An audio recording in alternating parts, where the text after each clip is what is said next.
I study the brain, and I have taken classes in neuroscience at Vanderbilt. Physics is something I enjoy as a hobby. Long before people knew them as stars, the Judds were seen as the perfect mother and daughter team in country music. They were warm, emotional, and seemed deeply connected. From the outside, their bond looked unbreakable. That image lasted until 1991, when everything suddenly stopped. They stopped performing together, and for many years, they barely spoke to each other. Most people believed it was because Naomi Judd was sick, but that was not the real reason. The truth stayed hidden for decades. In 2010, parts of a therapy session were leaked, and what came out shocked many people. Wynonna had discovered a family secret that completely changed how she saw herself and her life. It had nothing to do with fame or Naomi's illness. It was about a lie that had been kept for more than 30 years. What Naomi hid from her daughter was so painful that it broke their relationship at its core. Naomi Judd was born on January 11, 1946, in Ashland, Kentucky. Her birth name was Diana Ellen Judd. From the very beginning, her life was difficult and unpredictable. She grew up in what looked like a normal middle-class family, but money was always tight. No matter how hard her parents tried, bills kept piling up faster than they could handle. The family moved often across the southern states, searching for work and stability. Her father, Charles, worked long hours at a gas station, while her mother stayed at home, hoping each month they would manage to survive financially. The pressure never really went away. When Naomi was just 3 years old, her life changed forever. During a family trip, she caught polio and spent an entire year in the hospital. The disease left her left foot partly paralyzed. Even after she learned to walk again, she always walked with a limp. That limp became a silent reminder of what she had been through. It made her stronger and more determined, but it also made her feel different and insecure. That mix of strength and self-doubt followed her into adulthood and affected how she trusted people, how she loved, and how hard she fought to prove herself. By the time Naomi was 15 years old in 1961, she was forced to grow up far too fast.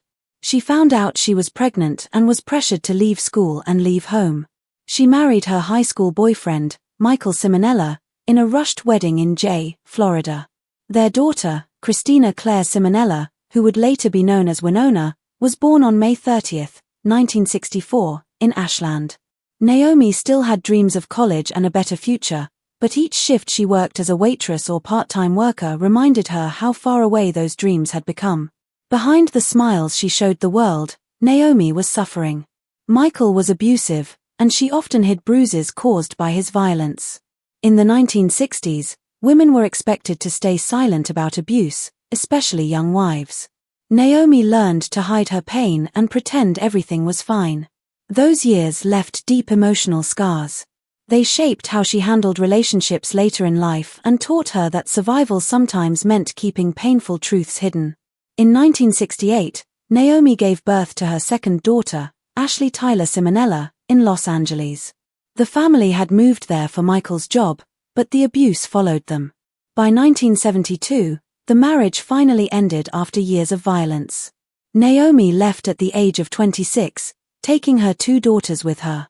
She carried very little with her except fear, exhaustion, and the responsibility of keeping her children safe.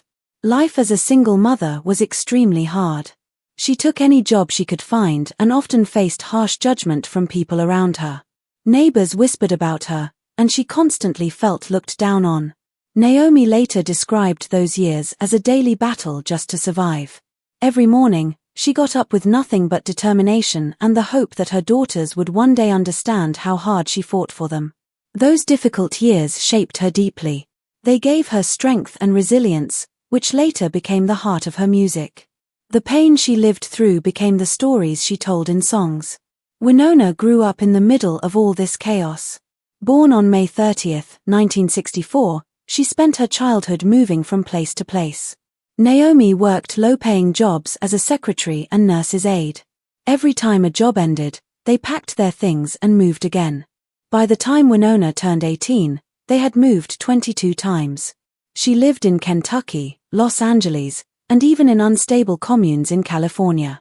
Each new move meant a new school, new teachers, and new classmates. She never stayed long enough to build deep friendships. This made her adaptable and strong, but it also left her feeling like she never truly belonged anywhere. In 1972, her childhood changed completely when her parents' marriage ended in violence. Naomi fled after a brutal attack. Wynonna was forced to grow up overnight. She took care of baby Ashley while Naomi struggled with emotional breakdowns. Later that year, they moved to Merrill, Kentucky. Naomi drove a school bus, and Wynonna attended a strict Baptist school. Life was calmer on the surface, but a massive truth was still hidden. The man Wynonna believed was her father, Michael Simonella, was not her biological father. Her real father was Charles Jordan, a man Naomi had been involved with as a teenager. Naomi kept this secret for decades. Wynonna did not learn the truth until she was in her 30s, during therapy. When she found out, it completely shattered her sense of identity. She questioned who she was and where she came from. That discovery caused years of emotional confusion and deeply influenced her music and her struggle to understand herself. Money problems grew even worse in 1979 when Naomi contracted hepatitis C from a contaminated blood transfusion during complications from Ashley's birth. At that time, hepatitis C was widely misunderstood and carried a strong stigma. Naomi suffered from extreme muscle pain and severe depression. She tried to fight the illness while raising her daughters, but it took a huge toll. When Wynonna was just 15, she watched her mother emotionally fall apart. During intense emotional episodes, Naomi sometimes locked Wynonna out of the house at night. Because of her illness, Naomi had to quit many jobs, which pushed the family even deeper into poverty. The fear that Naomi might die hung over them constantly. Years later, Naomi became a spokesperson for the American Liver Foundation and helped raise awareness about hepatitis C. She helped many people, but the emotional damage her illness caused within the family never fully healed. Everything changed again in 1980. Naomi was 34 and working as a nurse in Ashland when she felt a powerful emotional moment during a church service. She believed it was a calling to change their lives. She convinced Wynonna, who was 16, to leave school and form a music duo with her. They packed into an old Oldsmobile and drove to Nashville. They slept in their car behind gas stations and searched for any chance to perform. Their first performance was at a laundromat open mic in 1981. That same night, Naomi wrote the words "Had a Dream" on a napkin. That song would later be recorded with RCA Records. To survive, Naomi cleaned houses, and stories circulated that she once cleaned for Reba McEntire's family. Wynonna dropped out of high school to follow the dream. People mocked them for their clothes and background, calling them trailer trash. They were rejected by 20 record labels before finally getting noticed. When Tony Brown at RCA heard their demo of Why Not Me, everything changed. Wynonna's raw, emotional voice and Naomi's honest lyrics stood out immediately. Their first single, Had a Dream, was released in December 1983 and did well on the charts. But the real breakthrough came in August 1984 with Mama Is Crazy, which went to #1 and stayed on the charts for months. The song won a Grammy and defined their sound. Fans connected deeply with the music because it felt real and lived in. Despite the success, tension grew behind the scenes. Naomi controlled many aspects of Wynonna's life, including her diet, out of fear that her image might hurt their career.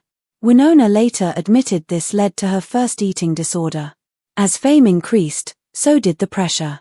They toured non-stop, rehearsed in laundromats, slept in vans, and lived under constant stress.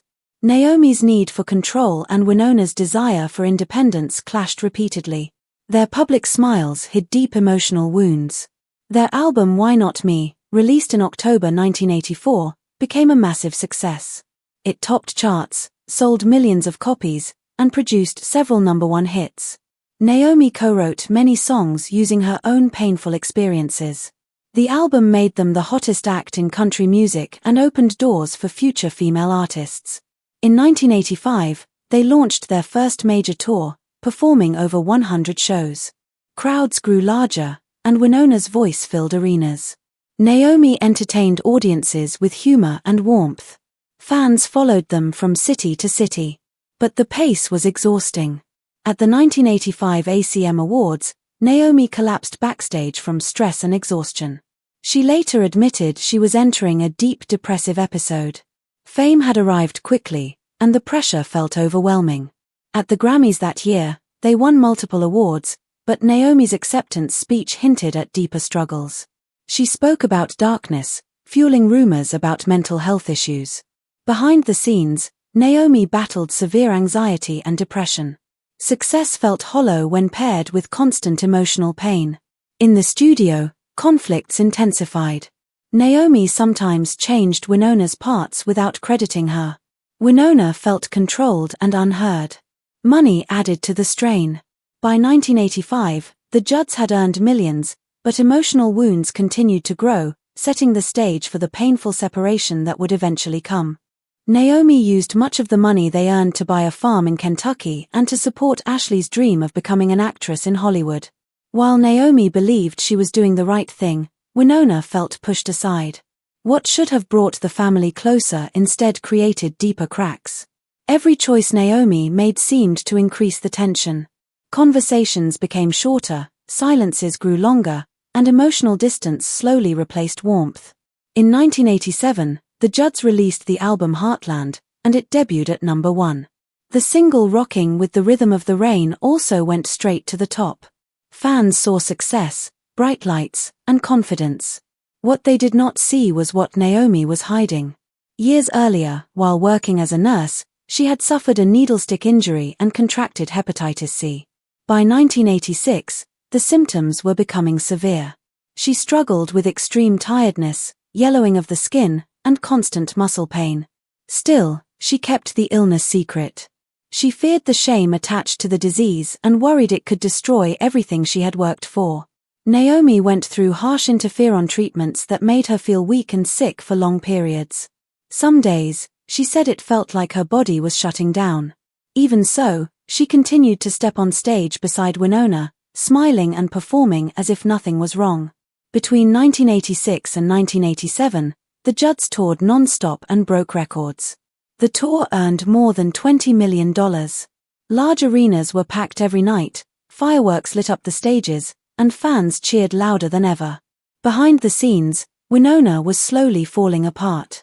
Her voice was strained from constant singing, the endless travel exhausted her, and emotionally she felt empty. There were nights when she felt so weak she could barely stand.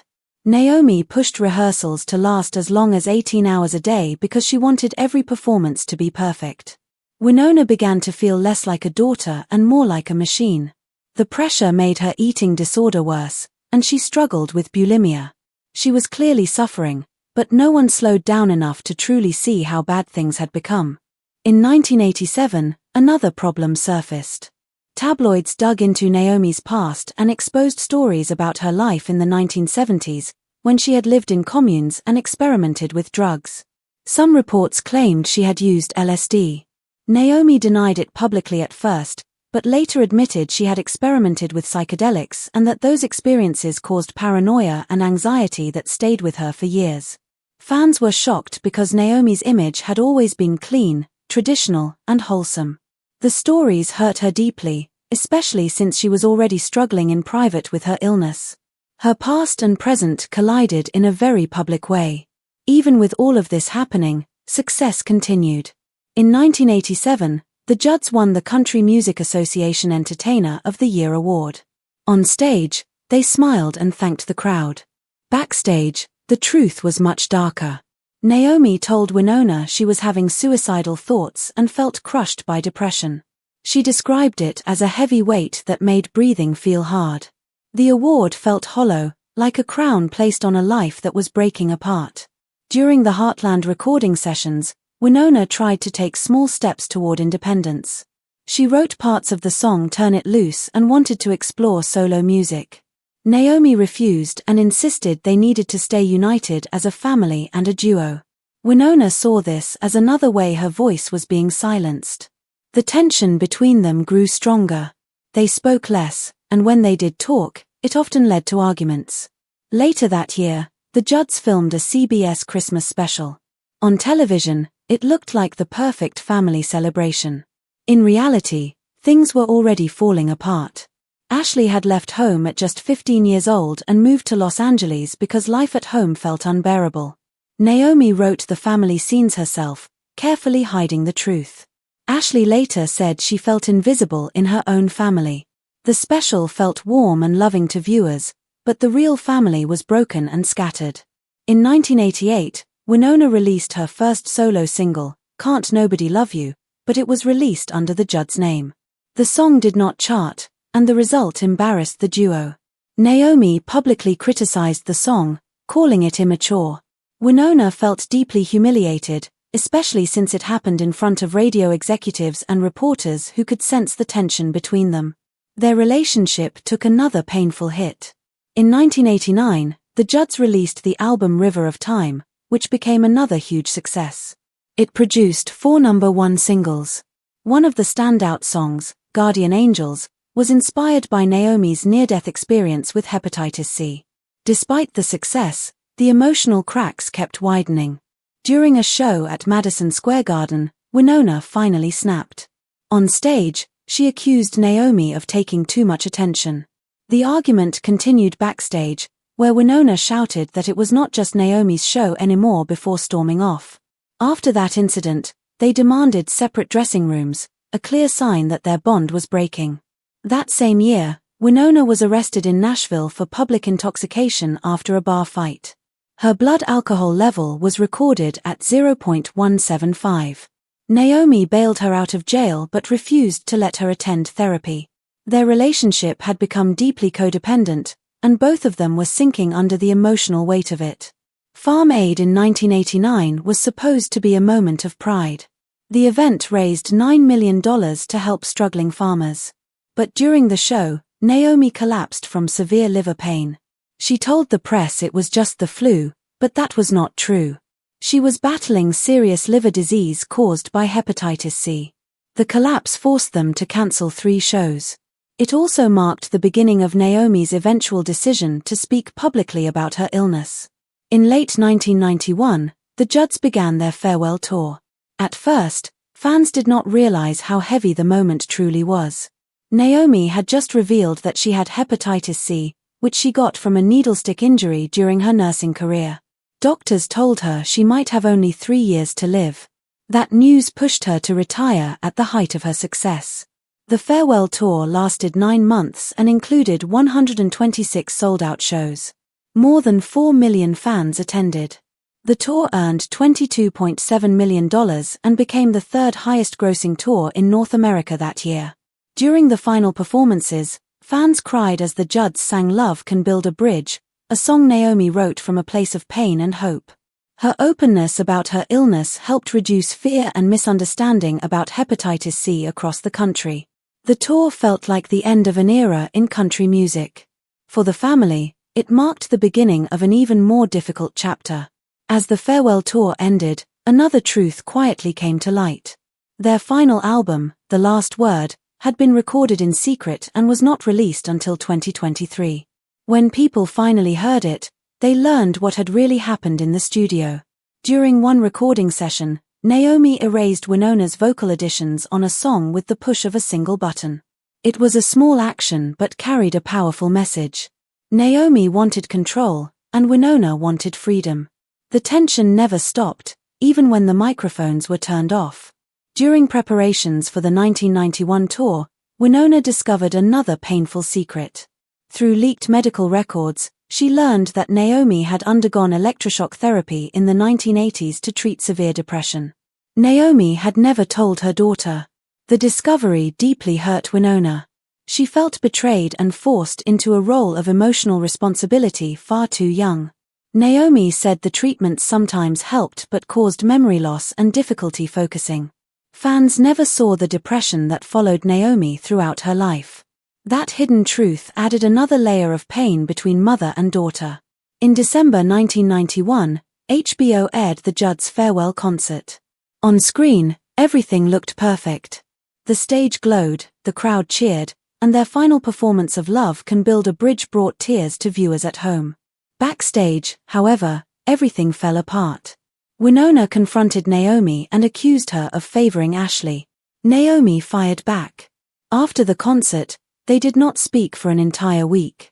While fans saw closure and love, anger and silence filled the space between them. That silence hinted at a future where their bond would fade even more. Naomi released her memoir Love Can Build a Bridge in 1991, and it sold over 500,000 copies. While the book shared parts of her story, many painful truths were still left unsaid. She wrote openly about struggle, but she skipped the darkest parts of her life. Wynonna refused to help promote the book because she felt it hid too much of the truth. To her, it felt incomplete and carefully shaped to protect Naomi's image. At the same time, Wynonna's solo career took off. In 1992, her debut album soared, and the single She Is His Only Need reached #1.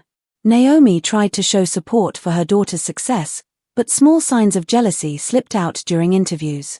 She said it was her songwriting paired with Wynonna's voice that made the success possible. Even if she did not mean harm, those words hurt. Their careers were now moving in different directions, and with each step, they drifted farther apart. Naomi continued to shape her public image through careful stories, while Wynonna carried emotional wounds the world did not yet fully understand. Through the 2000s, Naomi's fight with hepatitis C never truly ended. In 1998, she said the disease was in remission. 2 years later, in 2000, she refused to talk about the possibility of a liver transplant. She claimed that Wynonna's negative energy was affecting her healing. Arguments broke out during their 1998 CBS reunion special, and Naomi shut down conversations about her health for years afterward. She also carried deep shame about hepatitis C because, at that time, many people wrongly believed it was linked to bad behavior. To the public, she appeared brave and strong. At home, fear and denial created even more distance between her and her daughters. Wynonna carried pain of her own.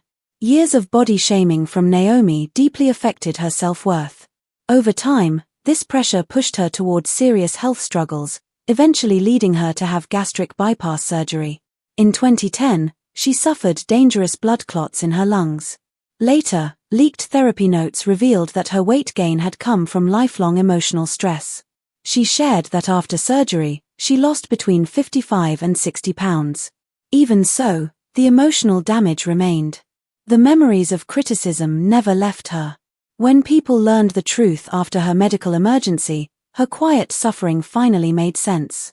It showed how deeply a parent's words can hurt and how long those wounds can last. Ashley Judd built a very different life, far away from Nashville and the music world. In 2007, she traveled to the Congo to fight against sexual violence and to speak out about conflict minerals. She visited hospitals and refugee camps, carrying stories that many celebrities avoided. Her work was dangerous and emotionally heavy, but she felt it mattered. However, her physical distance from home added more strain to the family. Naomi told Wynonna that Ashley had abandoned them. That comment caused even more damage and twisted the relationships further. In 2020, Ashley broke her leg in 4 places while researching endangered bonobos in the Congo. Even then, she did not stop working. She used the injury to draw attention to the lack of medical resources in the region. Still, Naomi's remarks about Ashley's absence echoed through the family and continued to push the sisters apart. In 2010, after Naomi received a liver transplant, the Judds tried once again to reunite for a tour. Fans were excited and hopeful. Backstage, however, everything fell apart. Before a show in Cincinnati, Wynonna accused Naomi of exaggerating or faking her illness. Naomi walked away, deeply hurt. The silence that followed lasted more than a year. Wynonna later told People magazine that Naomi's refusal to commit to therapy was breaking her heart. The tour went on, but only with Wynonna performing. What was supposed to bring healing instead showed the cracks clearly in front of the public. Naomi later said that fight left her devastated. The emotional distance between them grew even wider. In 2011, their reality show aired on Oprah Winfrey's network. It was meant to show a fresh start and a path toward healing. Instead, it exposed how deep the wounds really were. Naomi spoke openly on camera about her depression without warning Wynonna beforehand. Wynonna felt ambushed and walked off the set. Later, she told Oprah that it felt like emotional pressure disguised as honesty. The moment stunned producers and viewers alike. Fans saw pain so raw that the show became difficult to watch.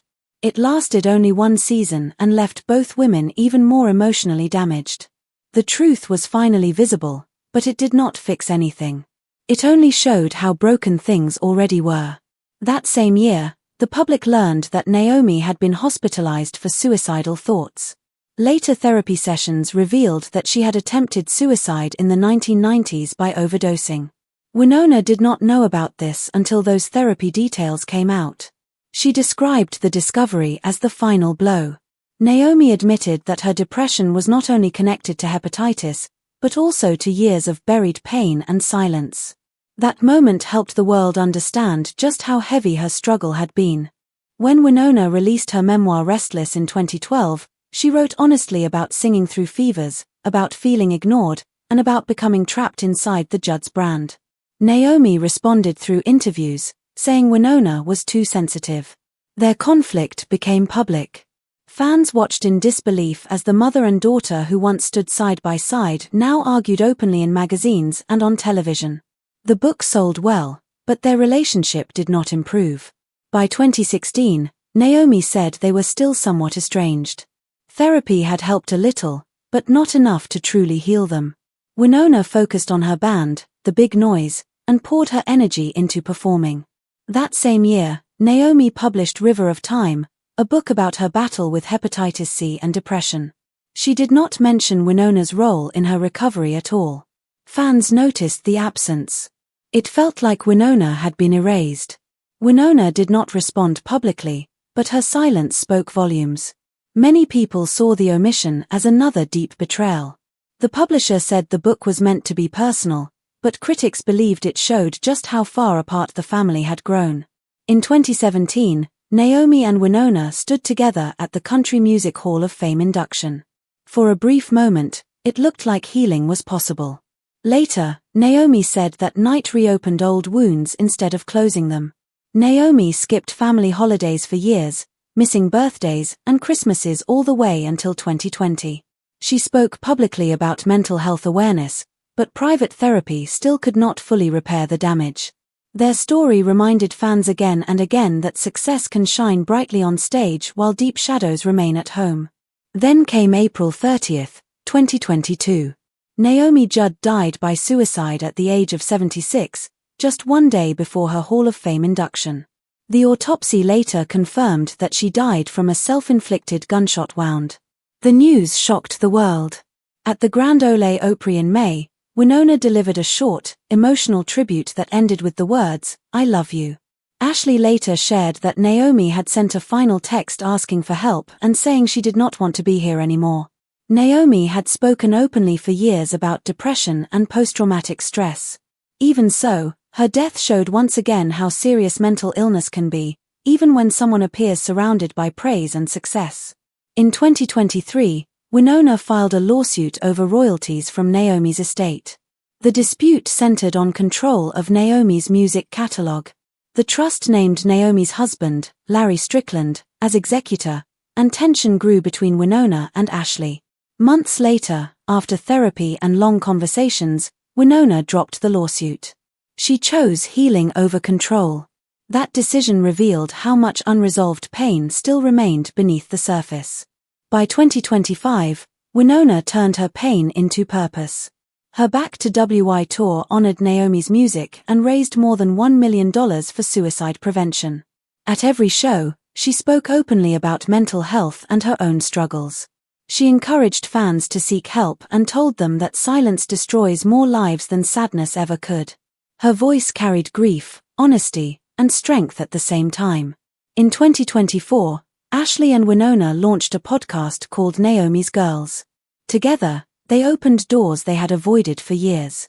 They talked about childhood trauma, emotional neglect, and the pressure of growing up in a famous family. Ashley shared that she was sexually assaulted as a child. Wynonna spoke about the pain of not knowing the truth about her father for so long. They explained how the music career that made their family famous also damaged their bond. Their honesty deeply affected listeners because it showed that even families who look perfect on the outside can carry deep wounds. The Judds still hold 36 #1 hits and have sold more than 200 million records worldwide. They changed country music when they arrived in 1983. Their blended voices became a model for future duos. Their songs brought comfort and inspiration to millions. At the same time, their private story became a powerful reminder that success can hide pain that never fully heals. In interviews in 2025, Wynonna said she planned to spend the rest of her life speaking openly about mental health, breaking silence, and helping others feel less alone.